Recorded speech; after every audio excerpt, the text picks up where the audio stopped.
ಬೀದಿ ನಾಯಿಗಳ ಹಾವಳಿಗೆ ಬ್ರೇಕೇ ಬೀಳೋದಿಲ್ಲ ಅನ್ನುವಂತೆ ಮತ್ತೊಂದು ಘಟನೆ ವರದಿಯಾಗ್ತಾ ಇದೆ. ಕೋಲಾರದಲ್ಲಿ ಬೀದಿ ನಾಯಿಗಳ ಹಾವಳಿ ಮುಂದುವರೆದಿದೆ. ಮುಳಬಾಗಿಲಿನ ಡಿವಿಜಿ ಕಾಲೋನಿಯಲ್ಲಿ ನಾಯಿಗಳ ಉಪಟಳದಿಂದ ಜನ ಬೇಸತ್ತು ಹೋಗಿದ್ದಾರೆ. 3 ಮಕ್ಕಳನ್ನ ಬೀದಿ ನಾಯಿಗಳ ಹಿಂಡು ಅಡ್ಡಗಟ್ಟಿದೆ. ಮಕ್ಕಳ ಮೇಲೆ ಎರಗೋದಕ್ಕೆ ಬೀದಿ ನಾಯಿಗಳ ಗುಂಪು ಮುಂದಾಯಿತು.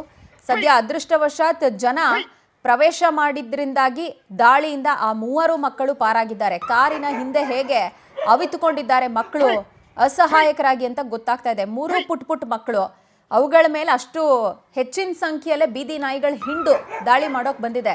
ಆ ಮಕ್ಕಳ ಅದೃಷ್ಟ ಚೆನ್ನಾಗಿತ್ತು ಅಂತ ಕಾಣುತ್ತೆ. ಸ್ಥಳೀಯರು ಬಂದು ರಕ್ಷಣೆ ಮಾಡಿದ್ದಾರೆ. ಈ ಬೀದಿ ನಾಯಿಗಳ ಹಾವಳಿಗೆ ಬ್ರೇಕ್ ಹಾಕೋದ್ರಲ್ಲಿ ಯಾಕೆ ಅಧಿಕಾರಿಗಳು ಇಷ್ಟರ ಮಟ್ಟಿಗೆ ವಿಫಲರಾಗ್ತಿದ್ದಾರೆ ಇಷ್ಟು ದಿನಗಳ ಕಾಲ ಅನ್ನೋದೇ ಪ್ರಶ್ನೆ.